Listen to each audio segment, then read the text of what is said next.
Investigation 4, and this video will help you prepare for problem 4.2 and help you solve the questions in 4.2.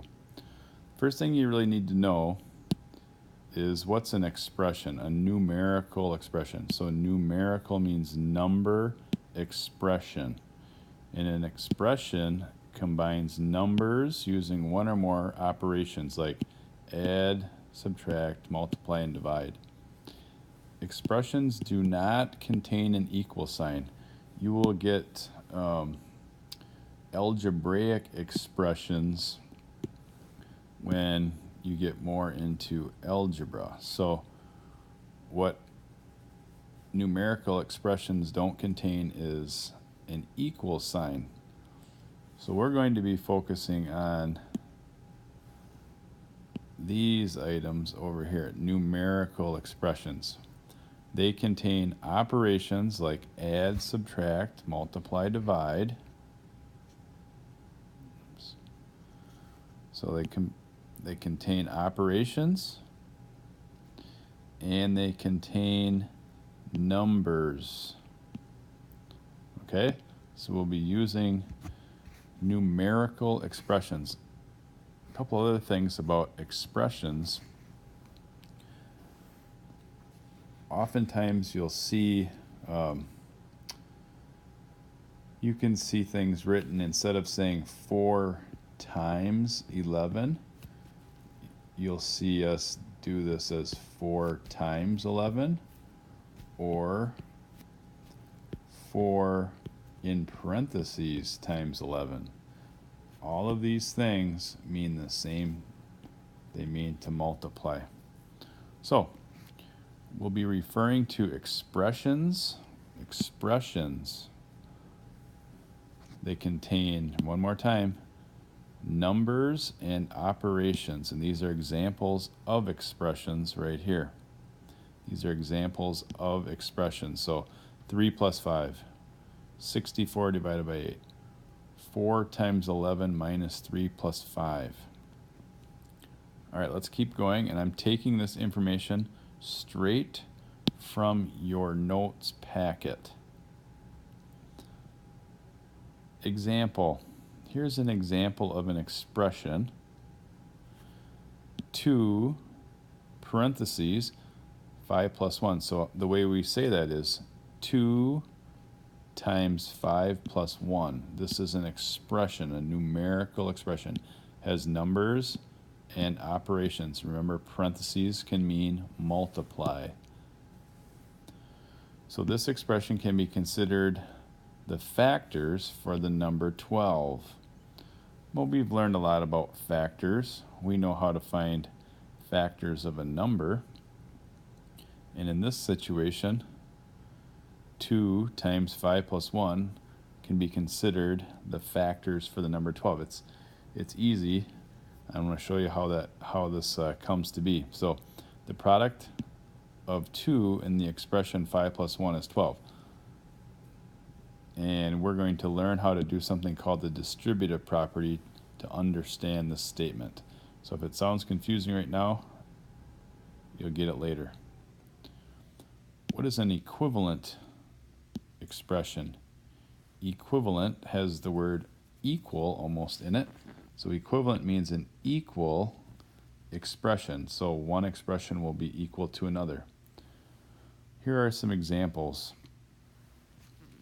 12 is equivalent to 2 times 6, which is equivalent to 10 plus 2, which is equivalent to 7 plus 5, or 5 plus 7, which is equivalent to 3 plus 4 plus 5, which is equivalent to 2 times 5 plus 1. And we'll dive into that deeper here in a second. In your notes packet, why don't you just write some numerical expressions? I'll do that with you. Let's just say 3 times 6.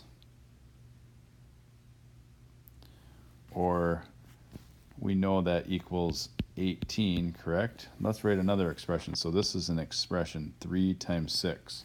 Let's write another one that's related to 18. How about 10 plus 8? Or 5 plus 5 plus 8.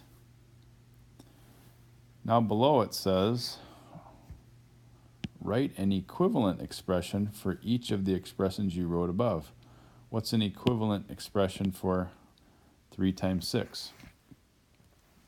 Well, and it could be, oops, I got to go back to my writing. It could be 9 times 2.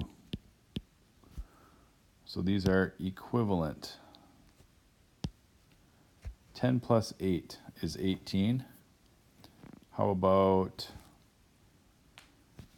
2 times 5 plus 4? That's equivalent. So these two are equivalent. Actually, these are all equivalent, aren't they? 5 plus 5 plus 8. 5 plus 5 is 10 plus 8 is 18. How about 10 plus 4 plus 4? Equivalent.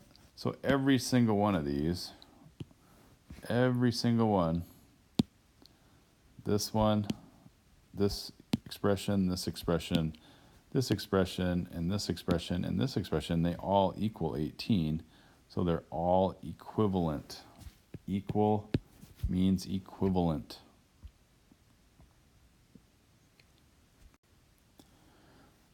So one of the ways that you're going to rewrite expressions is by using something we call the distributive property. I love the distributive property. So the distributive property says it's a mathematical property used to rewrite expressions involving addition and multiplication. Here are some examples. So just kind of follow along here.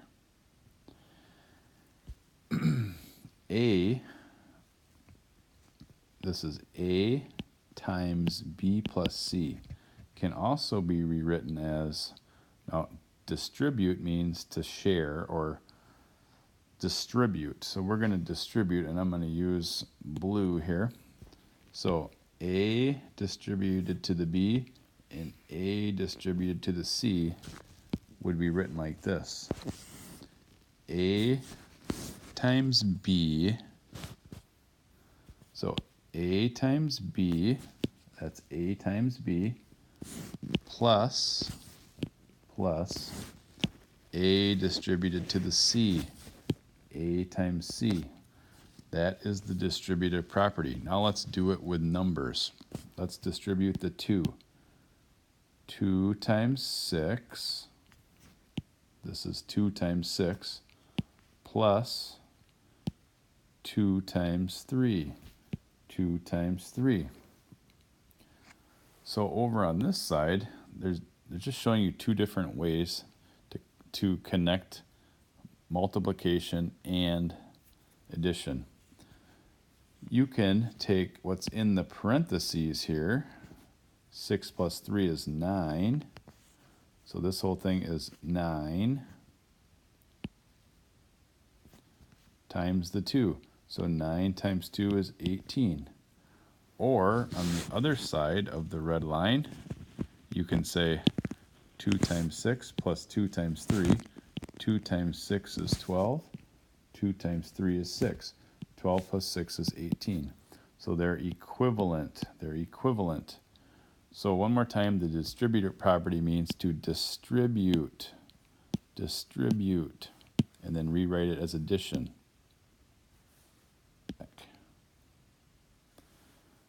Okay, let's move this out of here. Let's just pull this out.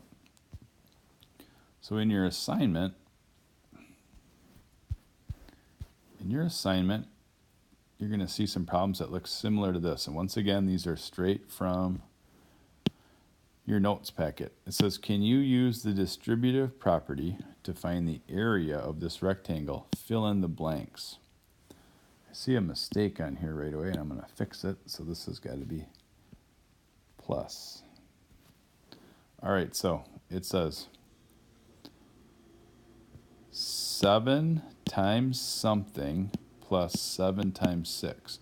So this has got to be 7 times something that's going to give you 70. So that's 7 times 10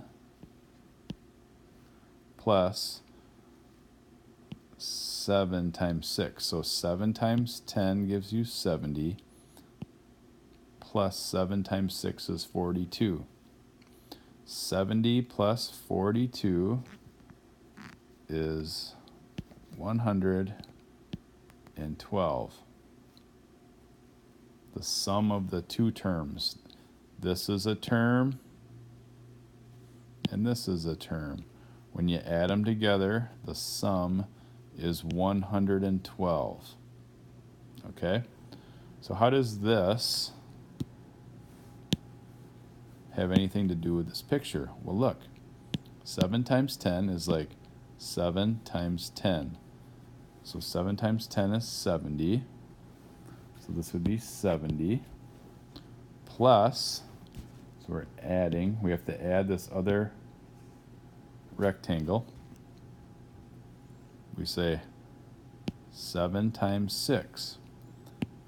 This is 7, this is 7, so I'm going to mark that so you can see that. This is 7. So we say 7 times 6. 7 times 6 is 42. So this side is 42. So we distributed. We said 7 times 10 plus 7 times 6. So 70 plus 42 is 112. Let's do it on this side, but we're going to do it with multiplication in an expression here. So we can say, okay, 7, I'm going to use blue this time. 7 times what plus 6? So 7 times 10 plus 6. So 7 times 10 plus 6. So this is 7 times 16. Well, 7 times 16, 7 times 6 is 42. And what do you know? 112. It's the product. This over here was the sum because we added. This over here was the product. But you get the same answer, 112. So in your problem for your homework, you'll be seeing some rectangles, and you'll have to be writing expressions where you find the sum of two terms and expressions where you find the product of two factors. Oh, I need to